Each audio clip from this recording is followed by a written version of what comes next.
अभी रिसेंटली ही union budget आया है ना? बट क्या तुम्हें पता है कि यूनियन बजट अगर रिजेक्ट हो जाए पार्लियामेंट में तो government can basically be fired. Yes, fired. देखो, India is a parliamentary democracy, तो जब तक किसी गवर्नमेंट की लोकसभा में मेजोरिटी हो तब तक ही वो गवर्नमेंट चल सकती है, और जैसे ही वो मेजोरिटी गई गवर्नमेंट गिरी। तो इस केस में गवर्नमेंट को रिजाइन करना पड़ता है on the basis of no confidence. So basically a government needs parliament's approval to function. चलो, अगर ये हो जाता है देन इसके बाद क्या? देखो, इसके बाद या तो नए इलेक्शंस होंगे या फिर पार्लियामेंट में कोई और मेजॉरिटी पार्टी है वो अपनी गवर्नमेंट बना सकती है।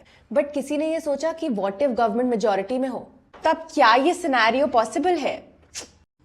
मेजॉरिटी का मतलब है कि ज्यादा एमपीज गवर्नमेंट के ही सपोर्ट में है क्योंकि वो गवर्नमेंट के ही पार्टी से आते हैं। तो उस सिनेरियो में बजट का रिजेक्ट होना ऑलमोस्ट इम्पॉसिबल है। जैसे अभी बीजेपी मेजॉरिटी में है तो बजट का रिजेक्ट होना काफी या ऑलमोस्ट इम्पॉसिबल था।